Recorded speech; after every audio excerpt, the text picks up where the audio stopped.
Hi everyone, this is Neel Raithatha, consultant audiologist and director of earwax. Thank you for joining me in this latest video where I have a patient who attended with a blocked right ear, and as you can probably see, their earwax, especially laterally near the entrance, it's almost like a swamp.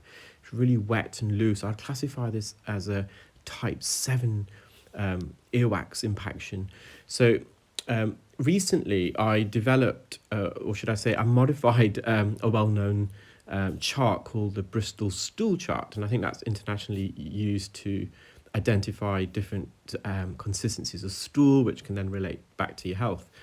And I modified that because I think it worked really, really well with earwax. So there's 7 types, and type 1 is your most driest, hardest type of stool, or in the case of the modified right stool chart, your kind of driest, hardest form of cerumen earwax, and your type 7 is your most wettest type of earwax. And you can get wet earwax for 2 reasons. It could be that a patient has used a lot of earwax softening drops, which is the case in this procedure, or the patient themselves may just generate a higher consistency of wet matter, which then forms earwax. So earwax is formed of dry and wet matter.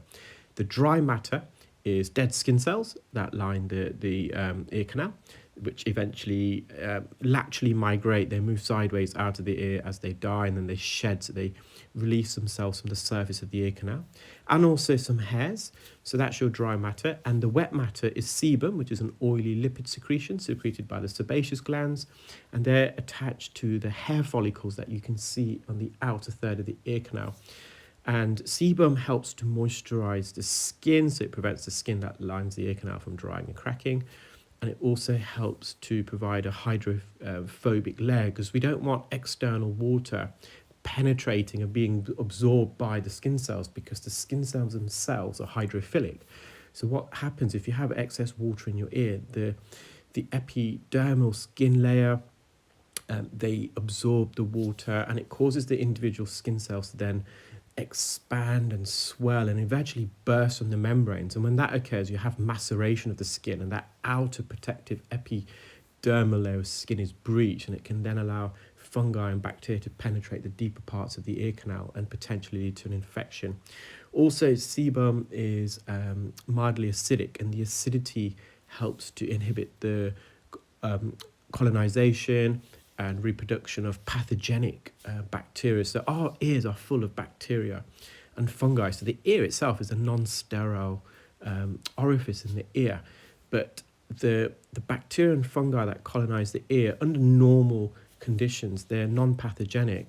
But if the pH level of the ear increases and it becomes more neutral or even alkaline, it allows for neutrophilic, so bacteria that thrive in neutral pH conditions, to colonize the ear, and that can then lead to an ear infection.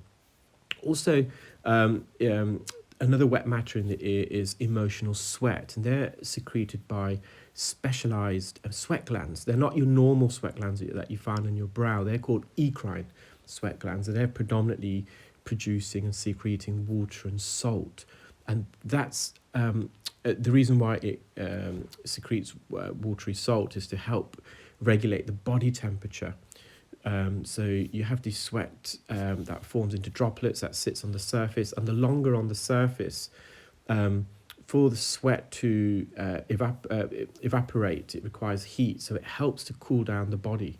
Whereas the sweat glands in the ear are slightly different. It's emotional sweat, and they're made up of more proteins and lipids, and there's many chains of peptides in there which have antibacterial properties. So this emotional sweat is actually good for the immunity of the ear, and it has no role in thermoregulation. Instead, it's stimulated by the flight or fight reflex. So if someone's really stressed, for example, or they're under some emotional distress, they're more likely to secrete this emotional sweat in the ear. And those sweat glands are called apocrine glands. They're not eccrine glands, which is a normal sweat glands. These are called apocrine glands. And the ones in the ear have their own name. They're called ceruminous glands. And these glands are also found near hair follicles. Some are attached to the hair follicle, some can be independent, and they have a pore or channel that rises to the surface of the ear canal. So you've got your dry wet matter and you've got your wet matter. So if you've got really wet earwax, it could be that you're secreting more wet matter. If you've got really dry, hard earwax, it could be that your earwax is formed of more dry matter. But of course, when you introduce softening drops like this patient has, the drops themselves can be deemed as wet matter, and it makes the wax really wet and loose.